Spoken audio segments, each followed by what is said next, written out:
बेटे आज की क्लास में हम लोग स्टार्ट कर रहे हैं short run cost, cost function के आगे फिक्स कॉस्ट और वेरिएबल कॉस्ट। पहले आप लोग फिक्स कॉस्ट और वेरिएबल कॉस्ट दोनों देखना और उसके बाद हम लोग आगे चलेंगे। ठीक है, fix cost and variable cost पहले आप समझेंगे और उसके बाद हम लोग आगे चलेंगे। ठीक है बेटे, पहले आप लोग नोट करें।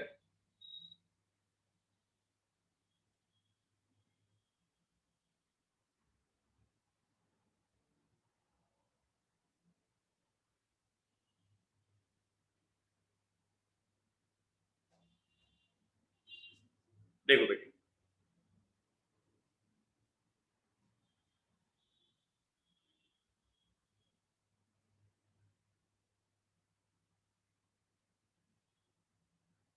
बेटे ये एक फैक्ट्री, ठीक है। आपने फैक्ट्री के अंदर पेन का प्रोडक्शन करना है।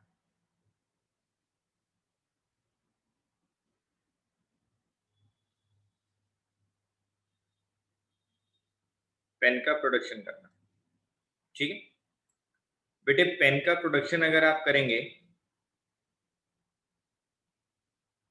तो आपको क्या चाहिए? आपको प्लांट एंड मशीनरी चाहिए।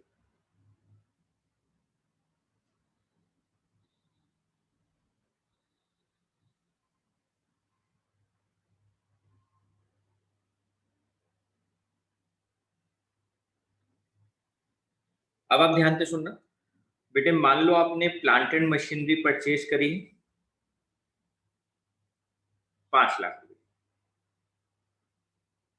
ठीक है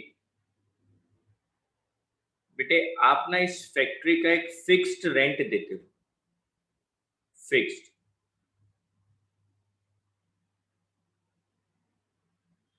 परमानेंट रेंट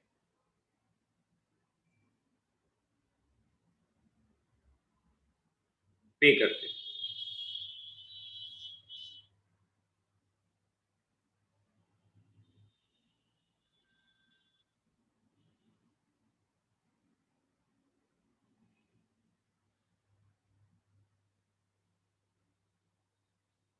आप इसका एक फिक्स परमानेंट रेंट पे करते हो, ठीक है बेटे। देखो 1 जनवरी 2020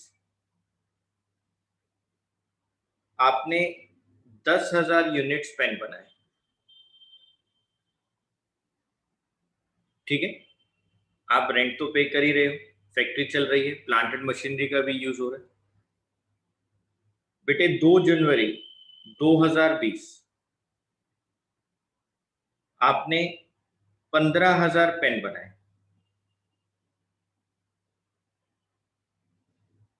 प्लांट एंड मशीनरी तो 5 लाख रुपए की आई है ना बेटे, चाहे आप 10,000 पेन बनाओ चाहे 15,000 बनाओ, रेंट भी तो फिक्स ही है। आपका लैंडलॉर्ड ये थोड़ी कह रहा है कि अगर आपने 15,000 पेन बनाया तो रेंट इंक्रीज कर दो, रेंट भी तो बेटा फिक्स ही परमानेंट रेंट है बेटे। 3 जनवरी 2020 को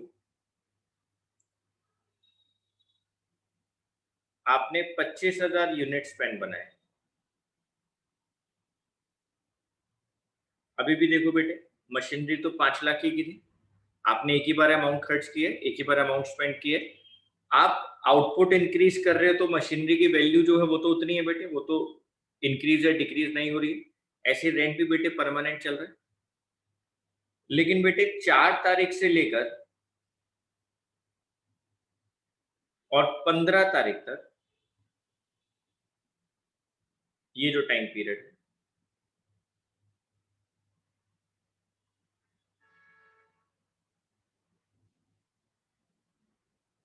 आपकी फैक्ट्री क्लोज है बेटे।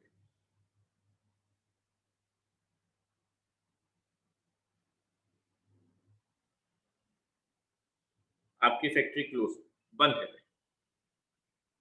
अब बताओ बेटे, अगर ये फैक्ट्री आपकी बंद है किसी भी कारणों से, आपके यहाँ पर प्रोडक्शन नहीं हो रहा है, फैक्ट्री बंद है किसी भी कारण से, कारण की बात नहीं कर रहा, लेकिन अगर फैक्ट्री क्लोज है, प्रोडक्शन नहीं हो रहा है, तो ऐसा थोड़ी है कि फिक्स्ड रेंट जो आप पे कर रहे हो वो कम हो जाएगा।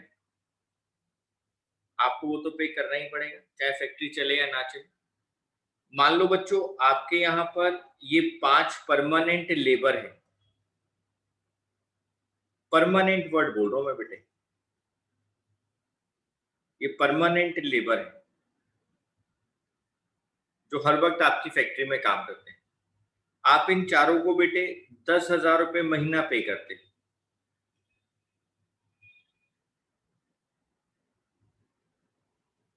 फिक्स्ड है बेटे, ये फिक्स्ड है। आप इनको परमानेंट लेबर है और आप इनको 10,000 रुपीज हर मंथ फिक्स पे कर रहे हो, आप फिक्स पे कर रहे हो बेटे। अब अगर आपकी फैक्ट्री नहीं चल रही, आपकी फैक्ट्री नहीं चल रही, तो इससे इनको क्या मतलब बेटे, आपको इनको तो पैसा पे करना ही पड़ेगा ना, आपको इनको पैसा तो देना ही पड़ेगा, क्योंकि ये परमानेंट लेबर है जिनको आप फिक्स्ड वेजेस पे करते हैं। ये आपके लिए परमानेंट लेबर है जिनको आप एक फिक्स्ड वेजेस पे कर रहे हैं बेटे, आप इनको फिक्स्ड वेजेस पे करते हैं। यानी आउटपुट आपके यहाँ पर ज्यादा हो, आउटपुट आपके यहाँ पर कम हो, या आउटपुट हो ही ना, उससे बेटे इस तरह की कॉस्ट पर कोई फर्क नहीं पड़ता, ये फिक्स्ड रहती बेटे। इन कॉस्ट के ऊपर, जो परमानेंट कॉस्ट होती हैं, उसके ऊपर आउटपुट का कोई फर्क नहीं पड़ता, आउटपुट ज्यादा हो, कम हो या ना हो, आउटपुट का इन पे कोई इफेक्ट नहीं होता, आउटपुट का कोई इफेक्ट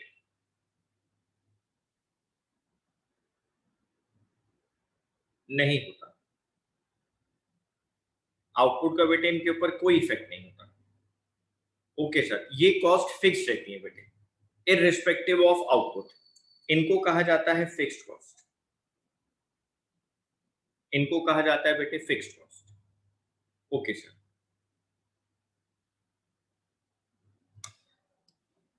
एक बार लिख लेते हैं बेटे उसके बारे में, फिर आगे चलते हैं।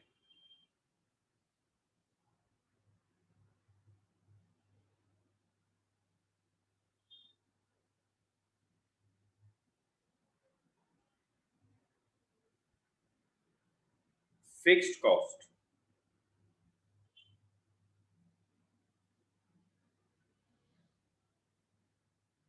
also known as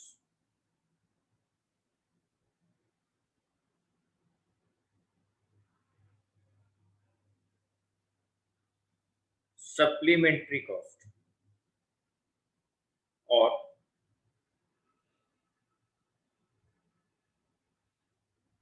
unavoidable cost और ओवरहेड कॉस्ट, ये सब इसी के नाम है बेटे। Supplementary cost, unavoidable cost, overhead cost, that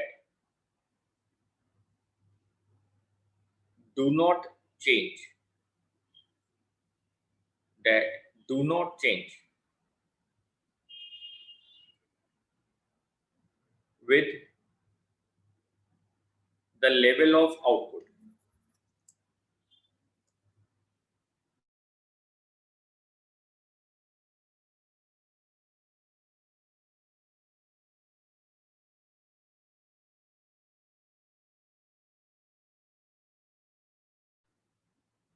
with the level of output. Fixed cost are also known as supplementary cost, unavoidable cost और overhead cost that do not change। बेटा देखो साफ साफ लिखा है that do not change, जो change नहीं होता है with the level of output, output के लेवल के साथ साथ ये चेंज नहीं होते। These are the expenses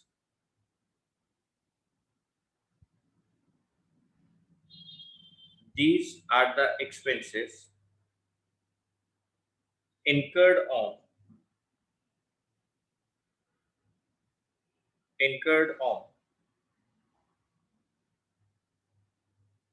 the fixed factors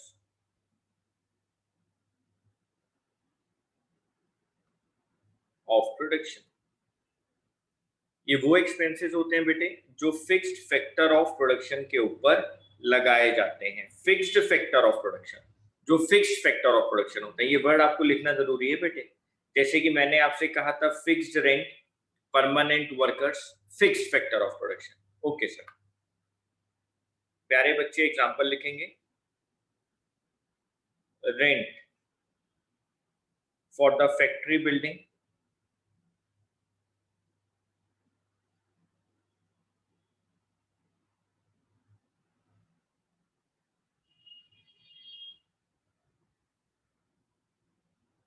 interest,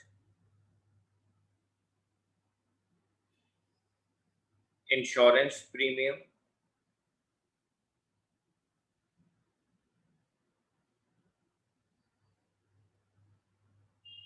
insurance premium,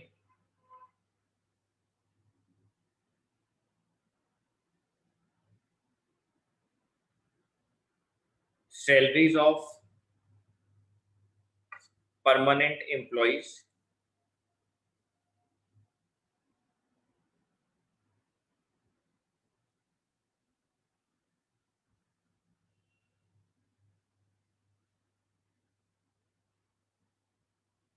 etcetera.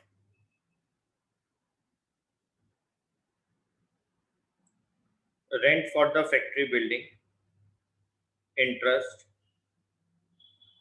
Insurance premium, salaries of permanent employees, etcetera. Okay sir.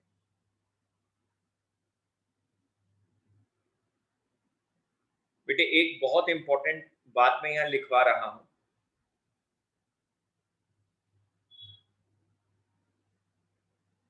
और मैं अभी उसके ऊपर बेटे चर्चा भी कर लूंगा आप लोगों से, ठीक है? आप मेरे को 10 मिनट का टाइम देना, मैं अभी उस लाइन के ऊपर चर्चा भी कर लूंगा। Very important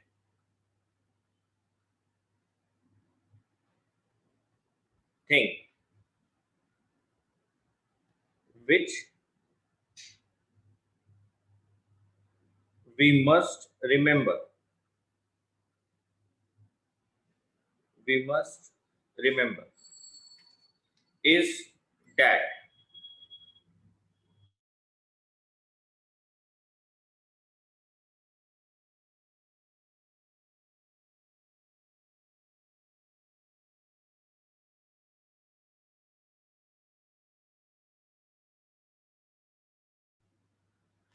a very important thing which we must remember is that fixed cost exists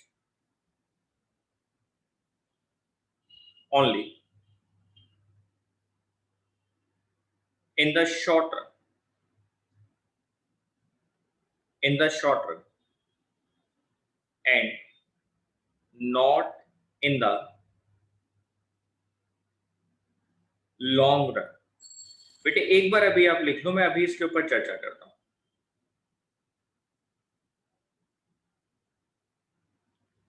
A very important thing which we must remember is that fixed cost exists only in the short run and not in the long run।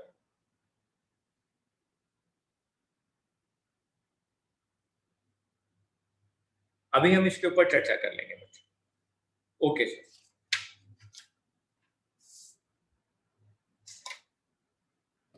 एक schedule बनाएंगे बच्चे।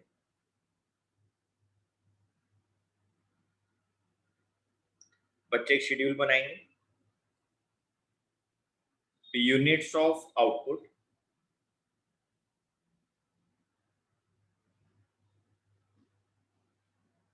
Total fixed cost rupees में बेटे, 0, 1, 2, 3, 4, 5, 20, 20, 20, 20, 20, 20। Fix cost तो change ही नहीं होगी। Fix cost तो constant है बेटे, फिक्स कॉस्ट तो चेंज नहीं होगी। हाँ सर, आपने हमें यही बताया था कि फिक्स कॉस्ट चेंज नहीं होगी। देख लो बेटे, 20, 20, 20, 20, 20, 20, यानी यूनिट्स ऑफ आउटपुट भले ही इंक्रीज हो रहे हैं, यूनिट्स ऑफ आउटपुट इंक्रीज हो रहे हैं, लेकिन fix cost constant. Sir diagram भी बना देंगे? हाँ बेटे डायग्राम भी बनाएंगे।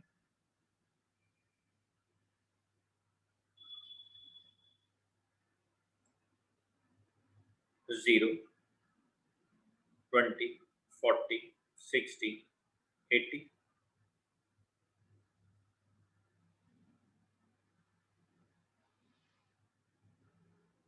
One, two, three, four, five.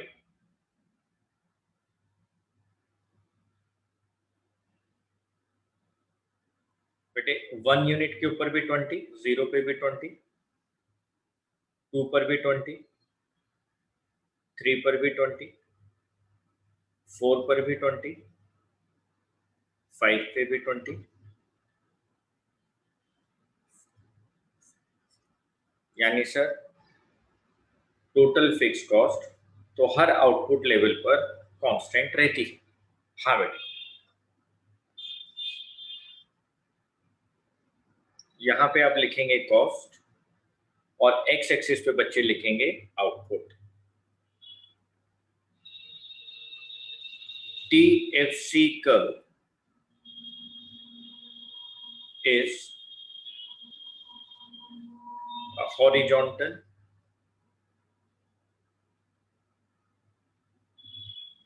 curve parallel to the x-axis, which tells us that total fixed cost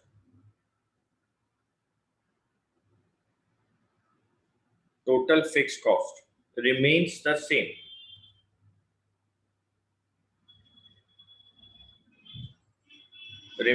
same at all levels of output.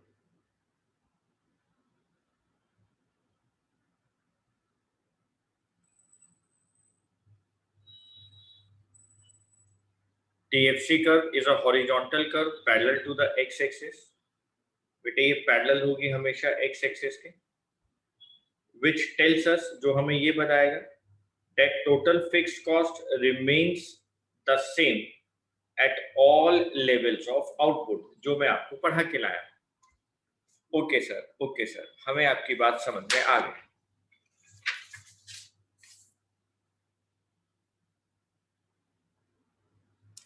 बच्चों नेक्स्ट बात करेंगे वेरिएबल कॉस्ट।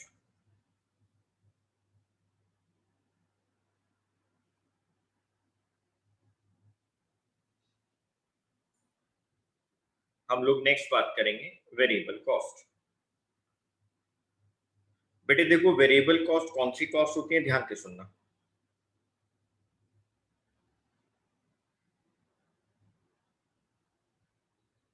बेटे आपने इन टेम्परेरी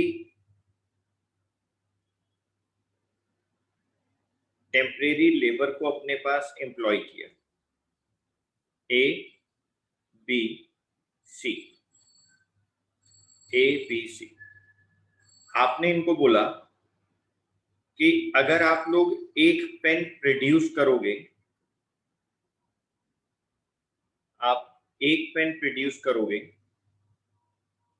तो हम आपको 10 रुपए पर पेन देंगे। एक पेन के 10 रुपए हम आपको वेजेस पे करेंगे। ठीक है सर। मान लो बेटे 1 जनवरी 2020 को ए ने 20 पेन बनाए, हमने 10 रुपए से गुणा किए, मल्टीप्लाई किए और उसको 200 रुपए दे दिए। मान लो बेटे 2 जनवरी को ए ने 15 पेन बनाए, 15 पेन इंटू 10 हमने 150 रुपए दिए। 3 जनवरी को ए एब्सेंट हो गया, वो फैक्ट्री आया ही नहीं, उस दिन हमने उसको कुछ भी पेमेंट नहीं करी। यानी वो पेन बनाएगा तो वेजेस मिलेंगे, पेन नहीं बनाएगा तो वेजेस नहीं मिलेंगे। पेन ज्यादा बना रहा है तो ज्यादा वेजेस दिए जा रहे हैं, पेन कम बना रहा है तो कम वेजेस दिए जा रहे हैं। ओके सर, एक और एग्जांपल देखो। इलेक्ट्रिसिटी बिल, आपकी फैक्ट्री 1 जनवरी से लेकर 15 जनवरी तक ऑपरेट रही, ऑपरेट रही बेटे। तो 1 से 15 जनवरी तक जितनी मशीन से काम हुआ और जितनी इलेक्ट्रिसिटी यूज हुई, इलेक्ट्रिसिटी यूज हुई, वो बिल अमाउंट प्लस होता रहा, वो बिल अमाउंट प्लस हुआ। मान लो बेटे 16 जनवरी से लेकर 20 जनवरी तक फैक्ट्री बंद रही, शट डाउन रही। तो बेटे इस टाइम पीरियड में तो मशीनरी ऑपरेट ही नहीं हुई होगी, मशीनरी ऑपरेट ही नहीं हुई। जब मशीनरी ऑपरेट ही नहीं हुई बेटे, तो इस टाइम पीरियड पर, इस 5 दिन के अंदर इलेक्ट्रिसिटी बिल 0 आया होगा बच्चों? आया ही नहीं होगा क्योंकि मशीन ही नहीं चली। मशीन चलेगी तो बिल आएगा। अब मशीन ऑपरेट ही नहीं हो रही, फैक्ट्री बंद है बेटे, तो आपका इलेक्ट्रिसिटी बिल इस टाइम पीरियड पे तो 0। ठीक है सर। अगर मशीन 8 घंटे चलती है तो 8 घंटे का बिल आता है। अगर मशीन पे ओवर टाइम हो रहा है, मशीन 15 घंटे चल रही है बेटे, तो इलेक्ट्रिसिटी बिल ज्यादा आ रहा है क्योंकि मशीन भी तो ज्यादा ऑपरेट हो रही है। अगर मशीनरी 5 घंटे चल रही है तो बिल 5 घंटे के अकॉर्डिंग आएगा, बिल कम हो गया बेटे। यानी सर जितना ज्यादा प्रोडक्शन होगा उतना ज्यादा बिल आएगा, उतना ज्यादा लेबर को देना पड़ेगा। जितना कम प्रोडक्शन होगा उतना कम कॉस्ट आएगी। हाँ बेटे, इसी को कहा जाता है वेरिएबल कॉस्ट। तो ऐसी कॉस्ट जो आउटपुट पर डिपेंड होती है, ऐसी कॉस्ट बेटे जो डायरेक्टली आउटपुट के साथ लिंक होती है। अगर आप प्रोडक्शन ज्यादा कर रहे हो तो प्रोडक्शन कॉस्ट ज्यादा आएगी, वेरिएबल कॉस्ट ज्यादा आएगी। प्रोडक्शन कम कर रहे हैं तो आपकी वेरिएबल कॉस्ट कम आएगी। एक और एग्जांपल देखो आप बेटे, रॉ मटेरियल। रॉ मटेरियल बेटे, आपने 100 यूनिट्स पेन बनाए तो आपने उसके अकॉर्डिंग रॉ मटेरियल मंगाया। आप बेटे 300 पेन बना रहे हो तो आपका रॉ मटेरियल ज्यादा आ रहा है। बेटे आप 500 पेन बना रहे हो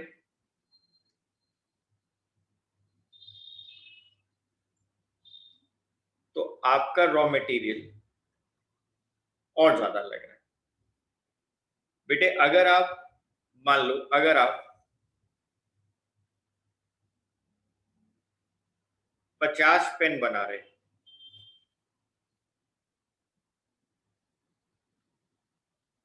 तो आपका रॉ मटेरियल भी कम आ रहा है।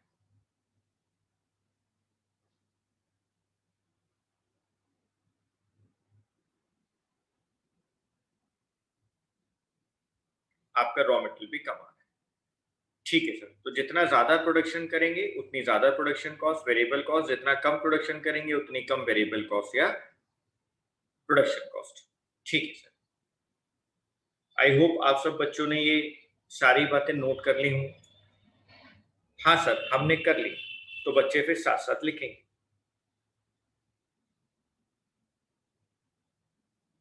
Variable cost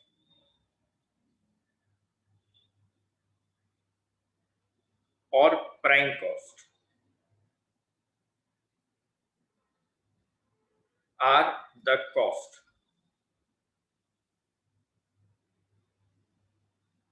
that vary directly with the level of output.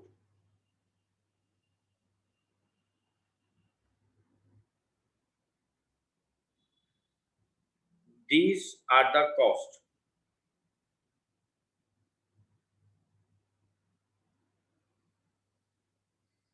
These are the expenses incurred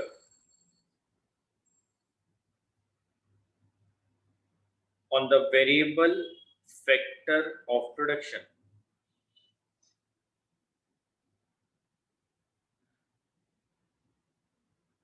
Example: expenses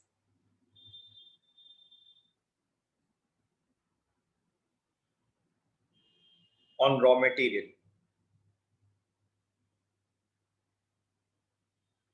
power and fuel,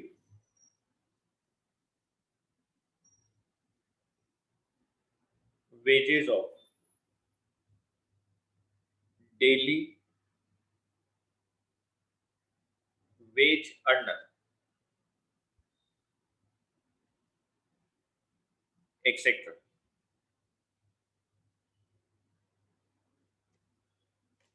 Okay, sir.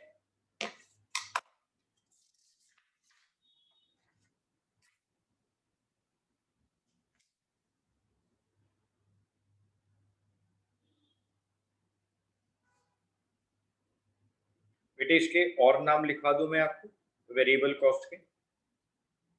इसको हम लोग प्राइम कॉस्ट भी कहते हैं, हम इसको स्पेशल कॉस्ट भी कहते हैं,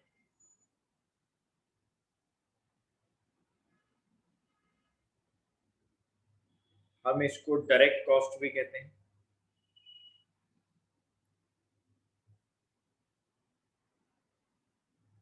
हम इसको अवॉइडेबल कॉस्ट भी कहते हैं, अवॉइडेबल कॉस्ट भी कहते हैं। Okay sir.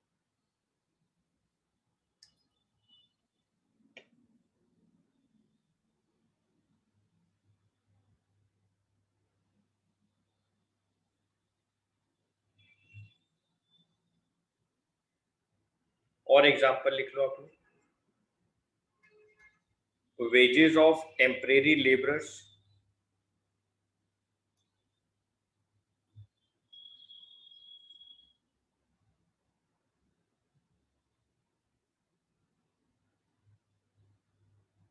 fuel,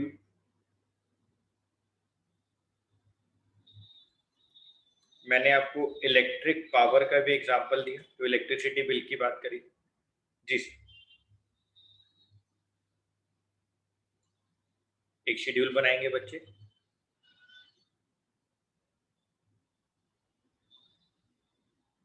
units of output,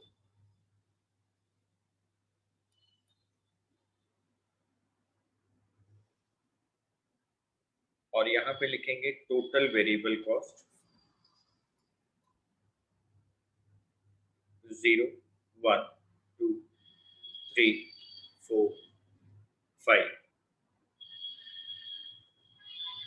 6 7 8 0 18 30 40 52 65 82 106 140। बेटे यहां से लेकर 40 तक देखो आप लोग, यहां तक टीवीसी इंक्रीज कर रहा है, लेकिन बेटे डिमिनिशिंग रेट से कर रहा है, घटते क्रम से कर रहा है, डिमिनिशिंग रेट। 0 के बाद 18, 18 के बाद 36 होना चाहिए था, 30 हुआ, 30 के बाद 60 होता, 40 हुआ। इंक्रीज तो कर रहा है लेकिन डिमिनिशिंग रेट से कर रहा है। लेकिन इसके आगे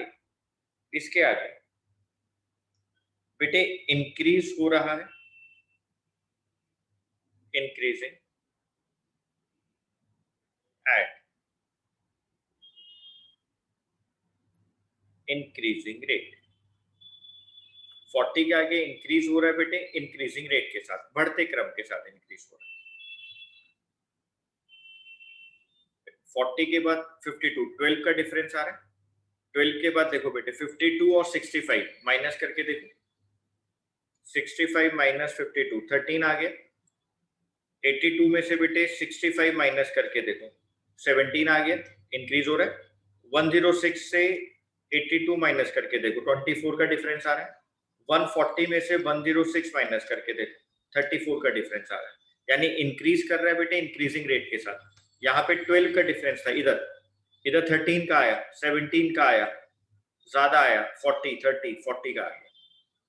इंक्रीज कर रहा है इंक्रीजिंग रेट के साथ। यहाँ देखो बेटा 18 का डिफरेंस, आगे 12 का डिफरेंस, फिर 10 का डिफरेंस, इंक्रीज हो रहा है लेकिन डिक्रीजिंग रेट, डिमिनिशिंग रेट के साथ हो रहा है। Okay sir.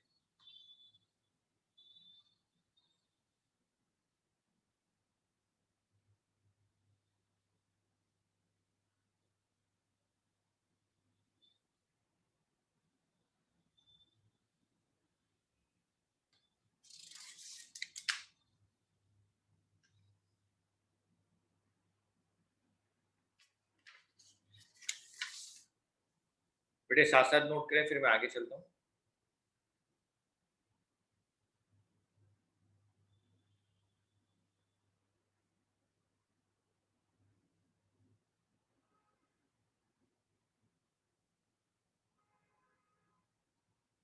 जल्दी नोट करें फिर हम आगे चलें। बेटे स्टार्टिंग के अंदर इसकी शेप ये है, क्योंकि इंक्रीज डिमिनिशिंग रेट से हो रहा है।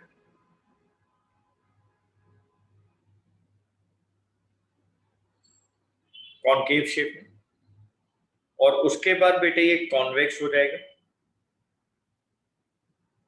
ऐसे हो जाएगा। तो स्टार्टिंग के अंदर कॉनकेव चलता है, फिर कॉन्वेक्स हो जाता है। ये वो पॉइंट है जहां से ये अपनी शेप को चेंज करता है। मैं दोबारा से इसको बना देता हूं बेटे, बच्चे दोबारा देखेंगे। स्टार्टिंग के अंदर कॉनकेव होगा,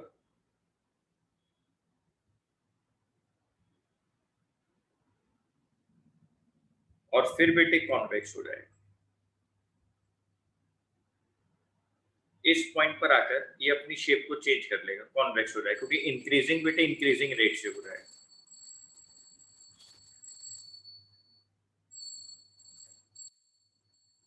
ओके सर। यहाँ पे लिखो टीबीसी, यहाँ पे लिखो आउटपुट एक्स और वाई। बेटे यहाँ लिखा है टीबीसी, यहाँ लिखा है आउटपुट, ये हमारा डायग्राम है। स्टार्टिंग के अंदर हम लोग इंक्रीज कर रहे हैं डिमिनिशिंग रेट से, बाद में हम लोग इंक्रीज कर रहे हैं बेटे इंक्रीजिंग रेट से। आपने एक बात, बहुत अच्छी बात यहाँ पर याद रखनी है बच्चों, ये बहुत इंपॉर्टेंट पॉइंट आपने याद रखना है। इकोनॉमिक्स में अगर कभी भी कोई बढ़ता हुआ क्रम, कोई इंक्रीजेस कर्व, ये जैसे कर्व यहाँ इंक्रीज हो रही है, बढ़ता हुआ जो कर्व है बेटे, ये अपनी शेप को जिस पॉइंट से चेंज करता है, ये अपनी शेप को जिस पॉइंट से चेंज करता है बेटे, उस पॉइंट को इकोनॉमिक्स में कहा जाता है पॉइंट ऑफ इन्फ्लेक्शन। इसको कहा जाता है पॉइंट ऑफ इन्फ्लेक्शन। तो बेटे जिस पॉइंट के ऊपर टीबीसी अपनी शेप को चेंज करेगा, उस पॉइंट को कहा जाता है पॉइंट ऑफ इन्फ्लेक्शन। और अगर हमसे कोई 1 मार्क में पूछे कि टीबीसी की शेप क्या होती है, शेप ऑफ टीबीसी, तो हमें बताना है इन्वर्टेड एस शेप। हमें बताना है इन्वर्टेड एस शेप। ये टीबीसी की शेप होती है बच्चों, inverted S shape. Okay sir. तो बच्चों ने यहां पर लिख लिया TBC.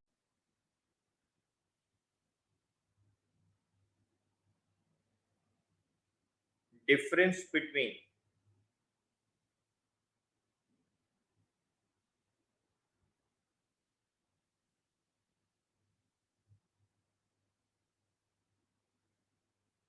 Fixed cost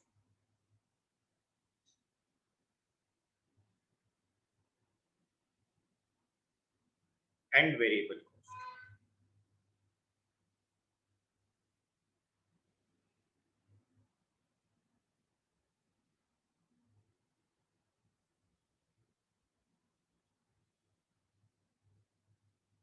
difference between fixed cost and variable cost. First point में लिखेंगे basis,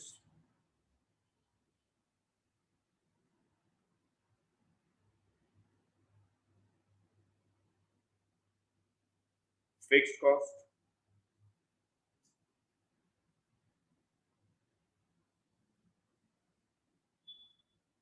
variable cost.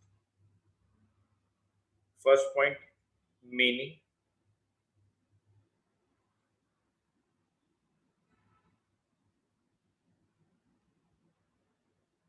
fixed cost do not vary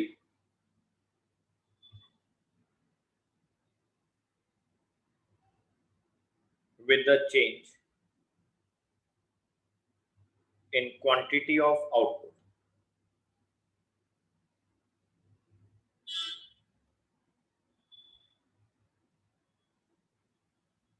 यहां लिखेंगे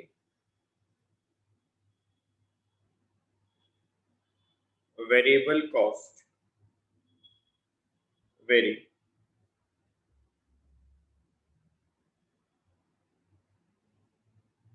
with the change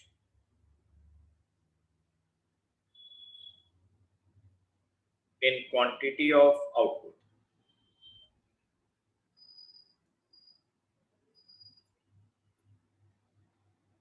Factors,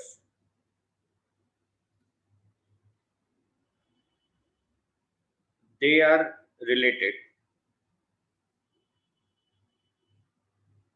with the fixed factors.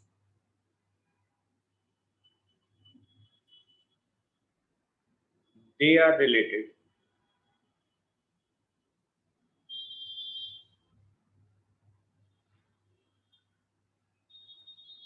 with the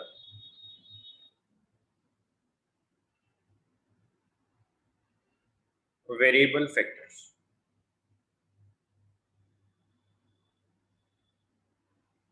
Zero values,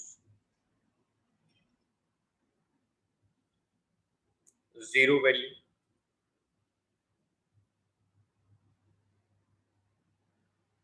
they do not become zero. ये कभी zero हो ही नहीं सकते बेटे. They remain same even when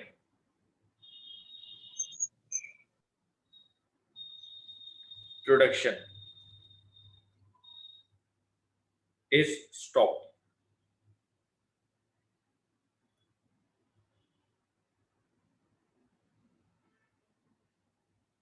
They can become zero when production is stopped.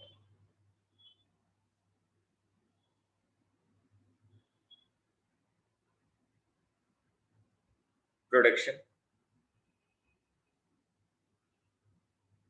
a firm can continue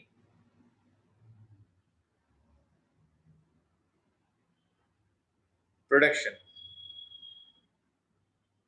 even at the loss of fixed cost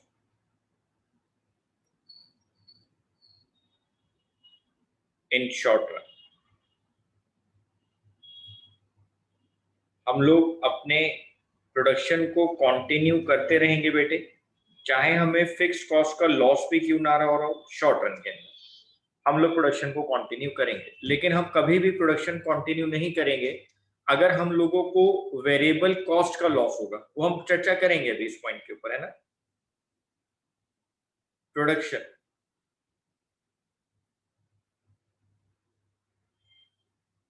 is carried on only when the variable costs are met in the short run.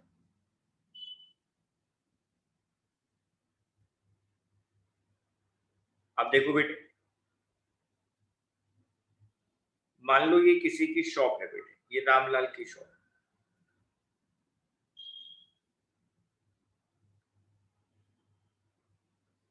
Ramlal ये कहता है कि इस shop का rent जो fixed है बेटे वो 20,000 रुपए। रामलाल के पास 2 लड़के काम करते हैं, ये लेबर है इसकी, ये इसकी लेबर है रामलाल की बेटे। इसकी सैलरी 5,000, इसकी सैलरी 5,000। इलेक्ट्रिसिटी बिल है रामलाल का 5,000।